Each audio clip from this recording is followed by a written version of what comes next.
Friends, welcome to defence तैयारी। बच्चों, आज हम एक टॉपिक के बारे में बात करेंगे, दैट इज़ एनिलीन। एनिलीन क्या होता है? एक बेंजीन रिंग होगी आपके पास और बेंजीन रिंग के साथ अटैच होगा NH2 ग्रुप।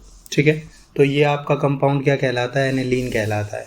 अब हमारे पास सबसे पहले बात आती है कि एनिलीन की प्रिपरेशन कैसे कर सकते हैं। तो सबसे पहला मेथड आता है, दैट इज़ लैब मेथड। मतलब कि लैब के अंदर किस तरीके से एनिलीन को बनाया जाता है।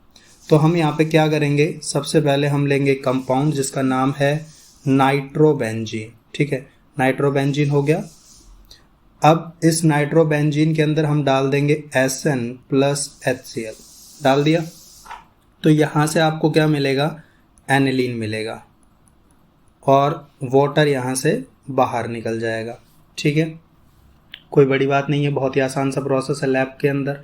इसके अलावा जो सेकंड मेथड आता है, दैट इज़ इंडस्ट्रियल मेथड।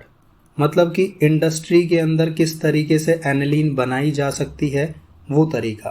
तो देखो, इंडस्ट्रियल मेथड में क्या होता है। इंडस्ट्रियल मेथड, भाई इंडस्ट्रियल मेथड में आपके पास वापस से क्या होगा?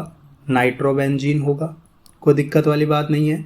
और नाइट्रोबेंजीन के अंदर आप डाल दो Fe प्लस HCl, तो यहाँ से भी वापस से क्या होगा? भाई वाटर का रिमूवल हो जाएगा और आपका ये जो प्रोडक्ट है यहाँ पे एनिलीन आपको मिल जाएगा। ठीक है, कोई दिक्कत वाली बात नहीं होनी चाहिए। इसके बाद आप एनिलीन की प्रिपरेशन कर सकते हो। तीसरा तरीका आता है हमारे पास, फ्रॉम फिनॉल। भाई फिनॉल से आप क्या बना सकते हो? एनिलीन बना सकते हो। तो देखो, फिनॉल आपके पास क्या होता है? ऑब्वियस सी बात है, एक बेंजीन रिंग के साथ OH ग्रुप। ठीक है, अब अगर आप इसके अंदर डाल दो तो डालोगे क्या? अमोनिया। अमोनिया डाल दिया और साथ में यूज़ किया ZnCl2, जिंक क्लोराइड यूज़ किया 300 डिग्री सेल्सियस के ऊपर। तो यहाँ से आपको प्रोडक्ट मिलेगा, वापस से क्या प्रोडक्ट मिलेगा? एनिलीन मिलेगा। और यहाँ पे भी आपका एक वाटर निकल जाता है बाहर। ठीक है, तो वाटर आपका यहाँ से निकल गया। इसके बाद हमारे पास नेक्स्ट तरीका आता है एनिलीन बनाने का, और वो है फ्रॉम बेंजामाइड। बेंजामाइड, ठीक है। देखो, बेंजामाइड क्या होता है? बेंजीन के ऊपर CONH2। ठीक है, बेंजीन के ऊपर, यानी कि मैं फॉर्मूला लिखूँ तो C6H5 CONH2। ठीक है, ये होता है बेंजामाइड। अब बेंजामाइड से आपको क्या बनाना है? एनिलीन बनाना है। और ये रिएक्शन जो होती है, ये रिएक्शन आपकी हॉफमैन ब्रोमामाइड रिएक्शन। ठीक है, तो चलिए बात करते हैं। हमने हॉफमैन ब्रोमामाइड रिएक्शन करवा के पहले भी देखी है, तो चलिए भाई, क्या है मेरे पास? बेंजीन के साथ है CONH2। सही बात है, बेंजामाइड है मेरे पास ये। और बेंजामाइड में हॉफमैन ब्रोमामाइड रिएक्शन ना, तो यहाँ पे हम क्या डालेंगे? ऑब्वियस सी बात है, आप यहाँ पे यूज़ करोगे Br2 plus 4 mole of KOH। ठीक है, डाल दिया आपने। तो यहाँ से आपके पास एक प्रोडक्ट बनेगा, और वो प्रोडक्ट क्या है? ऑब्वियस सी बात है, यहाँ से आपको एनिलीन मिल जाएगा। मिल गया। साथ में बाहर क्या निकलेगा? जो बचा कुचा है वो बाहर निकाल दो, K2CO3 plus 2 mole of KBr यहाँ से बाहर निकल जाएगा, प्लस 2 मोल ऑफ वाटर यहाँ से बाहर निकल जाएगा। ठीक है, तो ये तरीका है आपका हॉफमैन ब्रोमामाइड रिएक्शन का। इसके अलावा हमारे पास नेक्स्ट बात आती है 5वें नंबर पे, क्या? From benzoic acid. भाई बेंजोइक एसिड से भी आप क्या कर सकते हो? एनिलीन बना सकते हो। और इस रिएक्शन को बोला जाएगा स्मिट रिएक्शन। ठीक है, स्मिट रिएक्शन। अब देखो क्या होता है भाई, मेरे पास है बेंजोइक एसिड। तो बेंजोइक एसिड क्या होता है? ये होता है लो, बेंजीन के ऊपर COOH। और मैंने इसमें यूज़ किया, देखो स्मिट रिएक्शन के लिए क्या यूज़ करते हो आप? N3H। ठीक है, हाइड्राजोइक एसिड बोलते हैं। सही, अब मैं नाम नहीं लिखूंगा, पहले भी हमने बात की थी इसकी, हाइड्राजोइक एसिड। आप इसमें डालोगे कंसनट्रेटेड H2SO4।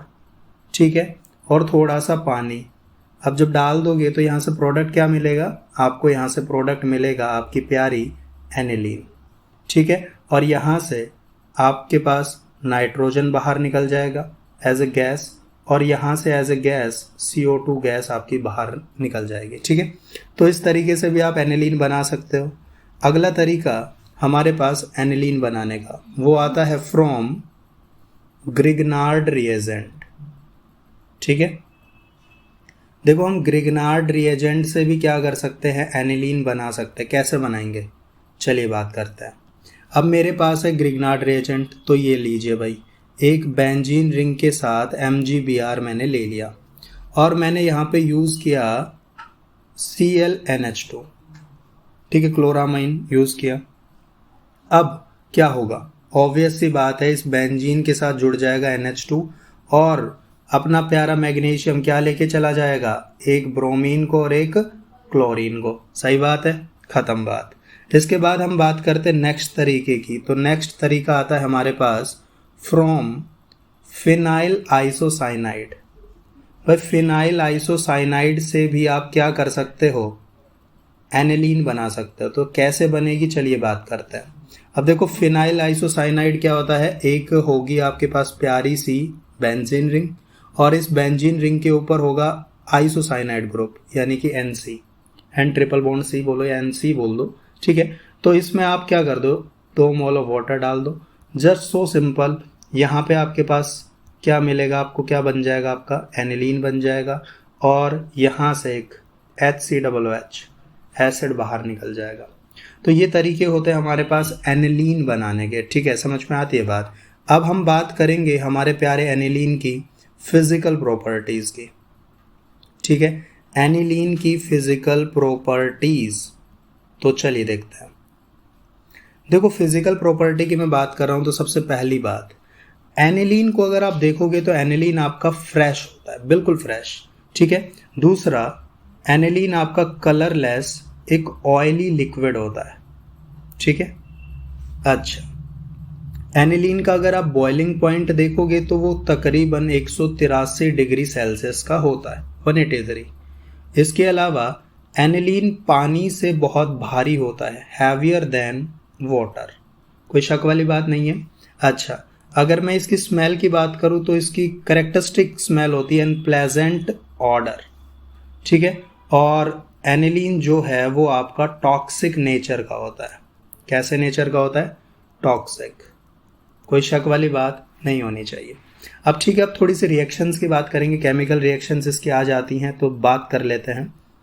अब देखो एनिलीन के पास क्या है, NH2 ग्रुप है ना, तो हम वो रिएक्शन देखेंगे, reaction due to NH2 group, NH2 group से होने वाली रिएक्शन देखेंगे। तो चलिए बात करते हैं। अब देखो जिसके पास NH2 ग्रुप है, अब ये कुछ बताएगा, क्या बताएगा आपको, बेसिक नेचर बताएगा कि एनिलीन का बेसिक नेचर होता है। ठीक है, अब देखो बेसिकली अगर मैं बात करूं तो एनिलीन आपका वीक बेस है। क्या है, वीक बेस होता है। ठीक है, लेकिन ये बना सकता है सॉल्ट विद स्ट्रॉन्ग एसिड, लेकिन ये क्या कर सकता है, सॉल्ट बना सकता है स्ट्रॉन्ग एसिड, जो भी ये सॉल्ट बनाएगा स्ट्रॉन्ग एसिड के साथ। ठीक है, मैं मतलब ये क्या कहना चाहता हूं कि स्ट्रॉन्ग एसिड प्लस एनिलीन आपका क्या बना देगा, एक सॉल्ट बनाएगा। समझ में आती है बात, ओके। अब देखो कैसे, भाई हमारे पास यहाँ पे सबसे पहले बात आई कि हमारे पास यहाँ पे है एक प्यारा सा एनिलीन, एनिलीन मतलब नाइट्रोजन, नाइट्रोजन के पास लोन पेयर है। अब नाइट्रोजन क्या करता है, बेसिकली एक अच्छे से प्यारा सा इलेक्ट्रॉन को एक्सेप्ट कर सकता है। ठीक है, H पॉजिटिव को एक्सेप्ट करेगा और यहाँ से आपका जो ये प्रोडक्ट बना, ये क्या बना, NH3, इसके ऊपर पॉजिटिव, सही बात है, ये आपका बन गया एनिलीनियम, एनिलीनियम आयन। ठीक है, एनिलीनियम आयन बन गया। अब आप जिस भी एसिड के साथ इसकी रिएक्शन करवाओगे, देखते जाओ क्या क्या बन सकता है। लाइक मैंने यहाँ पे एनिलीन की रिएक्शन करवाई, किसके साथ, HCl के साथ करवाई, तो मेरा प्रोडक्ट क्या बनेगा, मेरा प्रोडक्ट बनेगा NH2 पॉजिटिव Cl नेगेटिव। सही बात है, तो ये क्या बन गया, एनिलीनियम, मैं पूरा नाम नहीं लिख रहा, एनिलीनियम लिख रहा हूँ सिर्फ, हाइड्रोक्लोराइड, एनिलीनियम हाइड्रोक्लोराइड, ये बन गया। वहीं पे अगर आप एनिलीन के अंदर डाल दोगे और डालोगे क्या, H2SO4 डालोगे। ठीक है, अगर आप H2SO4 डालते हो तो यहाँ पे देखो क्या बनेगा भाई, ऑब्वियस सी बात है, आपके पास एक एनिलीनियम ग्रुप तो है ही, ये रहा NH3 पॉजिटिव। अब इसके होंगे आपके पास 2 मोल और साथ में मतलब 2 होंगे ये और SO2 SO4, तो ये आपका क्या बन गया, एनिलीनियम सल्फेट बन गया। भाई सही बात है, समझ में आती है बात। इसी तरीके से अगर आप एनिलीन के अंदर डालते हो, डालोगे क्या भाई, ये रहा मेरे पास एनिलीन, ठीक है, और एनिलीन के अंदर मैंने डाला H2PtCl6, ठीक है। ये क्या बोलते हैं इसको बोलते हैं क्लोरो प्लेटेनिक एसिड, ठीक है, क्लोरोप्लेटिनिक एसिड। अब देखो क्लोरोप्लेटिनिक एसिड अगर आप डालते हो तो यहाँ से आपके पास क्या बनेगा, यहाँ से आपके पास बना C6H5NH3, एनिलीनियम सॉल्ट, एनिलीनियम तो बन गया ही आयन, और इसके 2 मोल और साथ में आ जाएगा PtCl6 2 नेगेटिव, ठीक है। तो ये आपका बन गया एनिलीनियम प्लेटिनिक क्लोराइड। समझ में आती है बात। तो ये देखो किस किस तरीके से इन्होंने सॉल्ट बनाया। तो यहाँ से हमें समझ में आता है कि एनिलीन का कैसा नेचर है, बेसिक नेचर है, क्योंकि इन्होंने एनिलीन ने रिएक्ट किसके साथ किया, एसिड के साथ रिएक्ट किया, और एसिड के साथ रिएक्ट करके क्या बनाया, सॉल्ट बनाया, ठीक है। इसके बाद हमारे पास नेक्स्ट टाइप की रिएक्शंस आती हैं, दैट इज एल्काइलेशन।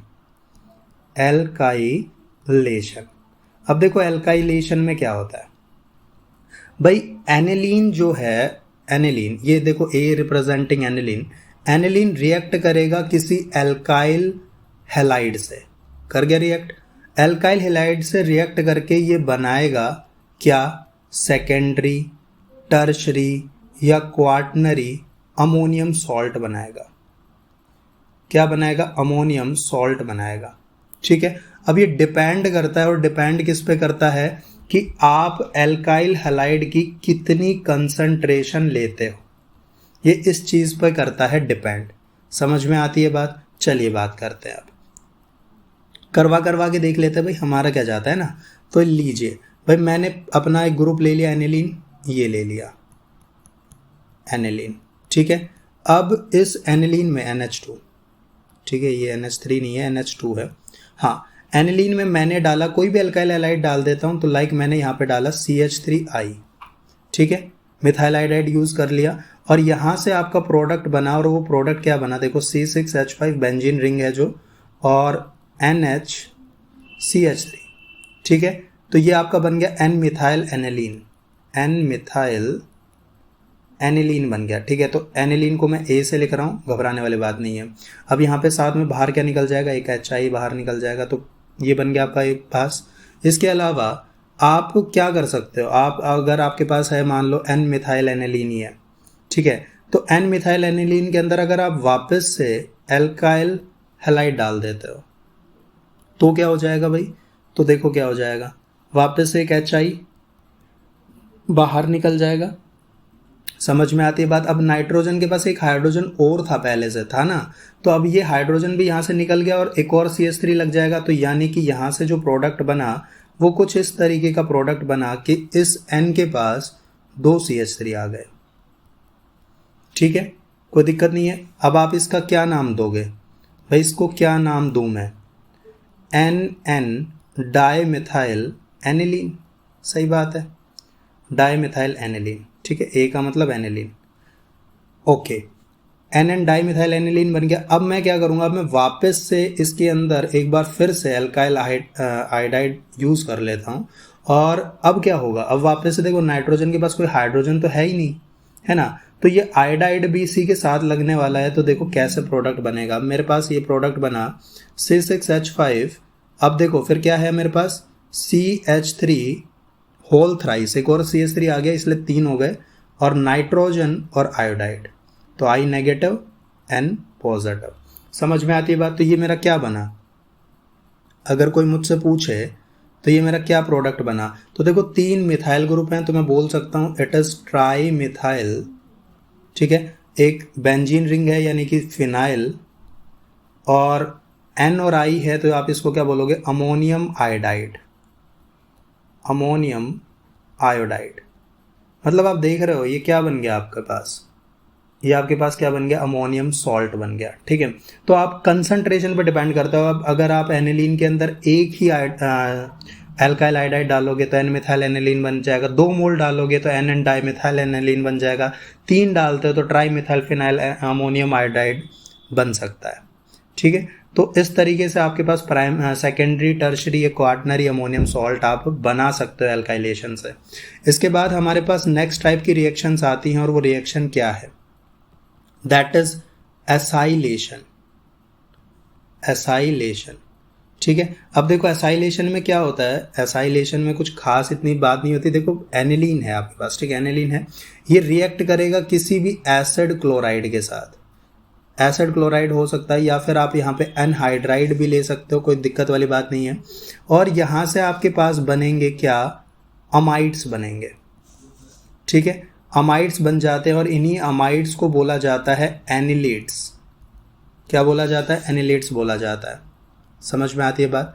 अगर आपने यहाँ पे ये क्या लिया, बोला मैंने एसिड क्लोराइड बोला, अगर आप एनिलीन की रिएक्शन वहीं पे करवा दो बेंजोइल क्लोराइड के साथ, ठीक है, बेंजीन के ऊपर COCH3 सॉरी COCl, ठीक है, अगर बेंजोइल क्लोराइड के साथ अगर आप रिएक्शन करवा दोगे तो ये रिएक्शन कहलाती है Schotten Baumann reaction. Schotten Baumann reaction कहलाएगी। समझ में आ गई बात, क्या करना है वो भी समझ में आ गया। इसी चीज़ को क्या बोलते हैं, एसाइलेशन बोलते हैं। तो चलिए करवाते हैं। भाई मैंने बोला कि आपके पास होगा एक एनिलीन, ठीक है। अब इस एनिलीन की रिएक्शन आप किसके साथ करवा दो, एनिलीन की रिएक्शन आप किसके साथ करवा दो, किसी भी एसिड क्लोराइड या फिर आप एसिड एनाइड मतलब एनहाइड्राइड के साथ करवा दो या फिर बेंजोइल क्लोराइड के साथ भी करवा सकते हो। तो देखो मैंने करवा दी, मान लो मैंने यहाँ पे ले लिया एसिड क्लोराइड, ले लिया, एसिड क्लोराइड के साथ रिएक्शन करवाई, मैं बोला क्या बनेगा, अमाइड्स बनेंगे। तो चलिए वह बना देते हैं, C6H5NH ये प्रोडक्ट बनेगा आपका। और ये प्रोडक्ट क्या बना, मैंने बोला ना अमाइड्स बनते हैं या फिर आप उनको एनिलीड्स भी बोल सकते हो। तो ये बना आपका एसिटा एनिलीड, सही बात है। तो इस तरीके से आप रिएक्शन यहाँ पे करवा के देख सकते हो। इसके बाद हम नेक्स्ट टाइप की रिएक्शंस की बात करते हैं और वो रिएक्शन क्या है, दैट इज 4th नंबर पे बात आती है हमारे पास कार्बाइलमाइन रिएक्शन। कार्बाइलमाइन रिएक्शन, अब देखो कार्बाइलमाइन रिएक्शन में क्या होता है कि आपके पास होगी बेंजीन सॉरी एनिलीन, एनिलीन है, इसके अंदर आपने डाला क्लोरोफॉर्म और आपने डाला 3 मोल ऑफ KOH। तो यहाँ से आपके पास जो प्रोडक्ट बना दैट इज C6H5NC, ठीक है, फिनाइल आइसोसाइनाइड आपने यहाँ पे बना लिया और 3 mole of KCl plus 3 mole of water यहाँ पे आपके बाई प्रोडक्ट निकल गए। ठीक है, अब देखो इस रिएक्शन के अंदर अगर आप बात करो तो आपके पास आपके पास इस रिएक्शन में अगर आप बात करो तो इस रिएक्शन में आपके पास क्लोरोफॉर्म है, ठीक है। तो क्लोरोफॉर्म है उस वजह से क्या होगा, ठीक है, क्लोरोफॉर्म है तो उस वजह से आपके पास इस रिएक्शन के अंदर एक इंटरमीडिएट बनेगा, ठीक है, एक इंटरमीडिएट बनेगा दैट इज ये वाला इंटरमीडिएट। और ये जो इंटरमीडिएट है इस स्पीसीज को बोला जाता है डाइक्लोरोकार्बीन। डाइक्लोरोकार्बीन, समझ में आती है बात। Dichlorocarbene as an intermediate species इस रिएक्शन में काम करेगा और ये ही रिएक्शन वो रिएक्शन है जो एज अ टेस्ट यूज़ की जाती है, ठीक है, टेस्ट ऑफ एनिलीन। अगर आपको एनिलीन का टेस्ट करना है, प्राइमरी अमीन है साथ में आपके पास, ठीक है, तो कोई भी आपके पास प्राइमरी अमीन है या कुछ भी है तो आप एनिलीन का टेस्ट करके इस रिएक्शन से दे सकते हो, क्योंकि ये टेस्ट कहलाता है आपका आइसोसाइनाइड टेस्ट। क्या कहलाता है, आइसोसाइनाइड टेस्ट कहलाता है। समझ में आती है बात, कोई शक वाली बात नहीं है। इसके बाद हमारे पास नेक्स्ट बात आती है दैट इज 5th नंबर की रिएक्शन जिसका नाम है Hoffmann's mustard oil reaction. Hoffmann's mustard oil reaction. अब देखो हॉफमैन मस्टर्ड ऑयल रिएक्शन में क्या होता है भाई, जब आप किसी एनिलीन को, ठीक है, तो ये रही आपके पास एक एनिलीन को आप क्या कर दो, एनिलीन को आप हीट कर दो एक एल्कोहलिक CH2 के साथ, ठीक है, CH2 के साथ आप हीट कर दोगे, ठीक है, और यहाँ पे आप एक्सेस में ले सकते हो मर्क्यूरिक क्लोराइड HgCl2 ले सकते हो, ठीक है, ले लिया आपने, कोई दिक्कत वाली बात नहीं है। तो यहाँ से आपको जो प्रोडक्ट मिलेगा वो प्रोडक्ट कुछ इस तरीके का मिलेगा कि एक बेंजीन रिंग है और इसके साथ N double bond C double bond S, ये क्या बना आपका फिनाइल आइसोथायोसाइनेट। क्या बोला जाएगा इसको, फिनाइल आइसोथायोसाइनेट, ठीक है। तो ये प्रोडक्ट आपके पास यहाँ पे बन जाएगा, कोई शक वाली बात नहीं है। ये क्या कहलाएगी, हॉफमैन मस्टर्ड ऑयल रिएक्शन। आगे बात करते हैं इसके बाद, अगर आप देखो एनिलीन की रिएक्शन करवा देते हो, 6 नंबर की बात आ जाती है, एनिलीन की रिएक्शन करवा दो, रिएक्शन विद एल्डिहाइड्स, ठीक है, एल्डिहाइड के साथ रिएक्शन करवा के देखते हैं। तो आपके पास कोई भी एनिलीन है, ये रहा, कोई भी एनिलीन का क्या मतलब, एनिलीन तो एनिलीन होता है, ठीक है। एल्डिहाइड ले लिया आपने, मान लो आपने ले लिया बेंजल्डिहाइड, और बेंजल्डिहाइड के साथ आपने रिएक्शन करवाई, तो अब यहाँ पे देखो जुड़ जाएंगे, दोनों चीज़ें जुड़ जाएंगी। तो कैसे जुड़ेंगी, C6H5N, ये तो आ गया एनिलीन से आ गया आपका ये, और दूसरा ये CH के साथ जुड़ जाएगा और यहाँ पे एक और बेंजीन रिंग है। तो ये आपका एक प्रोडक्ट बना और साथ में यहाँ से बाहर निकल जाता है क्या, वाटर, वाटर बाहर निकल जाता है। तो ये जो प्रोडक्ट बना, ये प्रोडक्ट क्या कहलाता है, this product is benzylidene aniline, benzylidene aniline होता है ये, ठीक है, कोई शक वाली बात नहीं होनी चाहिए। और इसी को आप किस नाम से जानते हैं, स्किफ बेस के नाम से जानते हैं, इट इज स्किफ बेस, ठीक है। आगे बात करते हैं, इसके बाद हमारे पास 7th नंबर पे बात आती है, 7th रिएक्शन आती है, that is reaction with Hinsberg reagent. किसके साथ, हिंसबर्ग रिएजेंट के साथ रिएक्शन। तो चलिए बात कर लेते हैं थोड़ी सी। अब देखो आपके पास क्या होगा, आपके पास है यहाँ पे एक तो है आपके पास एनिलीन, ये रही NH2, ठीक है, और आपने हिंसबर्ग रिएजेंट के साथ रिएक्शन करवानी है तो आपने यहाँ पे डाला SO2Cl, कोई शक वाली बात नहीं है। आपने हिंसबर्ग रिएजेंट पहले भी यूज़ किया था, तो यहाँ पे अब क्या होगा, सीधी सी बात से HCl बाहर निकल जाएगा और यहाँ से जो प्रोडक्ट है वो आपका प्रोडक्ट बनेगा कुछ ये वाला, भाई HCl बाहर निकाल दो, बाकी सबको जोड़ दो, तो प्रोडक्ट आपका बन गया। और ये प्रोडक्ट किस नाम से जाना जाएगा, देखो एक बार इसमें क्या है, N फिनाइल बेंजीन, ठीक है, फिनाइल बेंजीन, और एक सल्फो ग्रुप है ना, तो सल्फोअमाइड, सल्फोनामाइड बोलोगे आप, ठीक है, सल्फोअमाइड नहीं, सल्फोनामाइड, सल्फोनाअमाइड, समझ में आती है बात। तो ये आपकी हो गई एक रिएक्शन विद हिंसबर्ग रिएजेंट। इसके बाद बात आती है द 8th नंबर की बात, दैट इज डायाजोटाइजेशन, ठीक है, डायाजोटाइजेशन। अब देखो डायाजोटाइजेशन में क्या होता है, भाई आपके पास एक प्यारा सा क्या होगा, एनिलीन होगा, ये एक आइस कूल्ड सॉल्यूशन होता है एनिलीन का, ठीक है, और ये रिएक्ट करेगा सोडियम नाइट्राइट सॉल्यूशन के साथ। तो सोडियम नाइट्राइट आप NaNO2 ले सकते हो, और साथ में आप थोड़ा सा HCl लोगे 0 से 5 डिग्री सेल्सियस पे, और यहाँ पे क्या होगा, एक वाटर मॉलिक्यूल बाहर निकल जाएगा और प्रोडक्ट आपके पास बनेगा यहाँ पे क्या, N2Cl, ठीक है, N2Cl यानी कि बेंजीन डायजोनियम क्लोराइड यहाँ पे आपके पास बन गया। और ये जो बेंजीन डायजोनियम क्लोराइड है ये एक सिंथेटिक रिएजेंट है, आपने बहुत यूज़ किया होगा बेंजाइल डायजोनियम क्लोराइड, ठीक है। तो ये एक सिंथेटिक क्या है, रिएजेंट होता है। बहुत सारे ऑर्गेनिक कंपाउंड की फॉर्मेशन के लिए डायजोनियम क्लोराइड का यूज़ किया जाता है ना। तो डायोजाटाइजेशन इज़ अ इम्पॉर्टेंट रिएक्शन, समझ में आती है बात। अब देखो इससे मैंने कहा कि बहुत सारे कंपाउंड, ऑर्गेनिक कंपाउंड्स आप डायजोनियम क्लोराइड से बना सकते हो, ये हम सीखेंगे बच्चे, ठीक है। नेक्स्ट वीडियो में हम डायजोनियम क्लोराइड से किस तरीके से ऑर्गेनिक कंपाउंड्स बना सकते हैं, और थोड़ी बहुत और रिएक्शंस की बात करेंगे एनिलीन की, जो हमारी कुछ रह जाती हैं, ठीक है, और टेस्ट भी रह जाते हैं एनिलीन के, तो वो भी हम बात करेंगे नेक्स्ट वीडियो में। तब तक के लिए थैंक यू सो मच।